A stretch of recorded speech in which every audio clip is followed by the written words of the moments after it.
There was a time when people ate real foods, no labels, no ingredient list, just meat, fish, eggs, butter, fruits, and vegetables. They didn't always know how to exercise or have the time, but they weren't sick like we are now. Then something changed.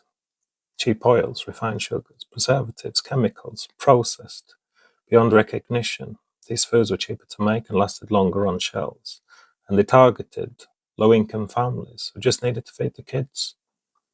And we wonder why we're seeing obesity and type 2 diabetes in children. In 1980, just 6% of children in the US were obese. Today it's well over 20% and rising. Type 2 diabetes, once called adult onset, is now found in children as young as 8. Even school meals are ultra-processed now. And who wins? Pharmaceutical companies. We're not short on gym memberships, we're short on real food. Imagine if governments made healthy food affordable and taxed ultra-processed junk instead, but they won't. And why? Because a sick population is profitable, because sickness fuels an entire industry. It's not just food, it's control. Can we break free? Can we eat healthy in a system that profits from us staying sick? They told us it was all about convenience, microwavable meals, prepackaged snacks, breakfast bars, fast food, a fast life. But convenience came at a cost. We traded nutrition for speed, and now we're paying for it with our health.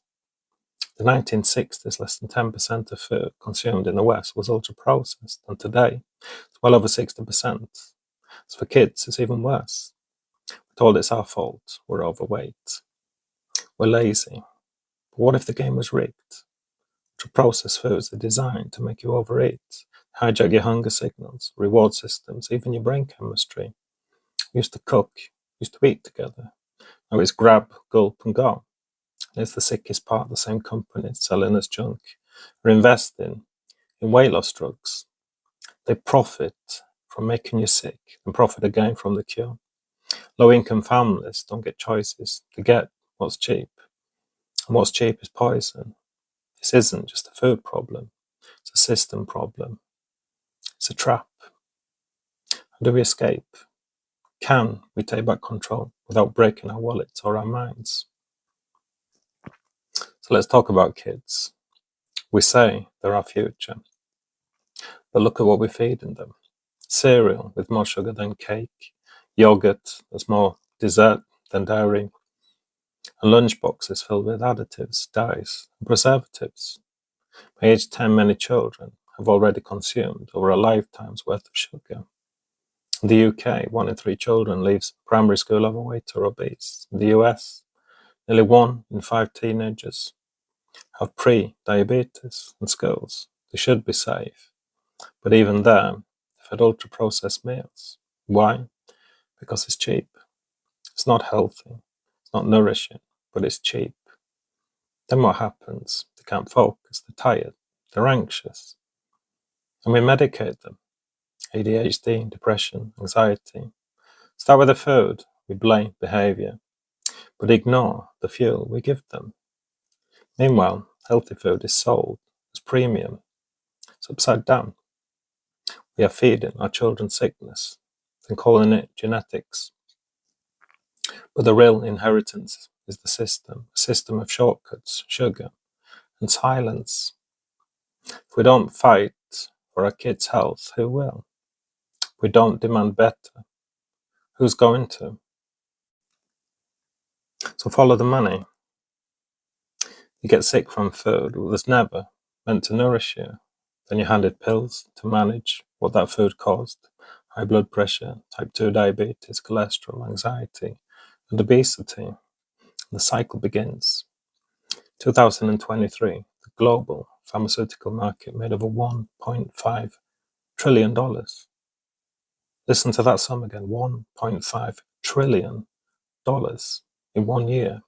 Not from cures, but from lifelong customers. From managing symptoms, not fixing root causes. And who funds nutrition research? Food companies. Who lobbies governments, pharma, and big food? Sets the school meal standards, not chefs, not health experts, but corporations. Imagine if healthy food was government subsidized like corn syrup. Imagine if we taught kids how to cook before calculus. But that wouldn't be profitable, would it? Healthy population doesn't buy pills. A strong mind doesn't follow orders. A well-fed society doesn't need saving. This isn't just about health anymore, it's about control. And you have to ask, are we being fed or are we being farmed? So welcome to the last chapter, reclaiming health and reclaiming freedom. We don't need permission to eat real food. We definitely don't need the system's approval to get healthy. Real power starts in your kitchen. Not perfection, not expensive trends, just awareness, just better choices.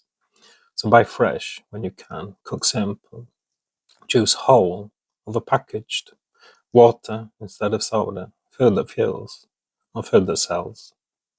This isn't about six packs or weight loss, it's about breaking free. In a world that thrives on keeping you sick and tired, choose health as an act of defiance. And it shows more energy, clearer thinking, better sleep, less anxiety, less pain, and more control. Real food does more than nourish. It wakes you up. We've outsourced our health long enough. Time to take it back. Time to stop feeding the system that's feeding off us. So eat like your life depends on it, because it does.